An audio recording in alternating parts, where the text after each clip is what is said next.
तो चलिए बुलेटिन में सबसे पहले बात करेंगे विप्रो के दूसरी तिमाही के नतीजों की। विप्रो ने दूसरी तिमाही के नतीजों का ऐलान कर दिया है और जिस तरह से आप इस वक्त अपनी स्क्रीन पर नंबर्स देख रहे हैं, जो एबिट मार्जिन है 16.7% रहा है, जबकि अनुमान 16.8% का था।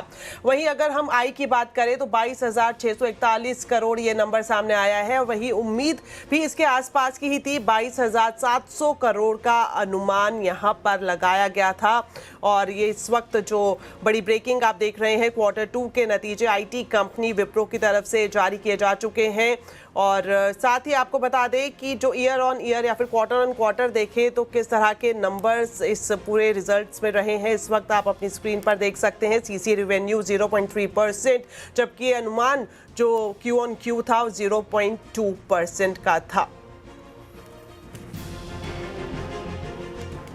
तो इन नतीजों पर पूरे एनालिसिस के लिए अब हमारे साथ जुड़ रहे हैं जियोजीत इन्वेस्टमेंट्स के senior vice president Gaurang Shah. Gaurang ji, स्वागत है आपका आवाज समाचार में। सबसे पहले आपसे यही जानना चाहेंगे, जो नंबर सामने आए हैं विप्रो के, किस तरह से दिख रहे हैं? बहुत बहुत धन्यवाद आपका, सभी को प्रणाम और शुभ दिन हमारे तरफ से। तो जो आंकड़े अभी आपके समक्ष और मेरे समक्ष है, उसको देखते हुए एक अच्छी बात ये लग रही है कि कोई निराशा नहीं है, विप्रो में भी नहीं है और बाकी अन्य जो आईटी कंपनी के नतीजे आए थे वो थोड़े बहुत सकारात्मक थे। इन आंकड़ों को देख करके ज्यादा उत्साह तो नहीं होना चाहिए। मेरे ख्याल से नतीजों के पश्चात जो प्रेस कॉन्फ्रेंस होगी या फिर एनालिस्ट मीट होगी, उसको लेकर के थोड़ा स्पष्टीकरण कारोबार को लेकर के अगर मैनेजमेंट देती है तो फिर दशा और दिशा के बारे में पता चलेगा। लेकिन जैसे मैंने बताया, निराशा नहीं है एक अच्छी बात। बिल्कुल, जो मैनेजमेंट की कमेंट्री है इस पर नजर रहेगी। गौरांग जी, आपसे जानना चाहेंगे, जिस तरह से आपने बोला कि जितनी उम्मीद थी कमोबेश आसपास ये नंबर शुरुआत में दिखाई दे रहे हैं, विस्तार से जानकारी कॉन्फ्रेंस के बाद ही मिल पाएगी। ओवरऑल अगर हम इस पूरे आईटी सेक्टर की बात करें तो अब तक जो नतीजे आए हैं उसे देखते हुए ओवरऑल आउटलुक कैसा दिख रहा है आपको आईटी में?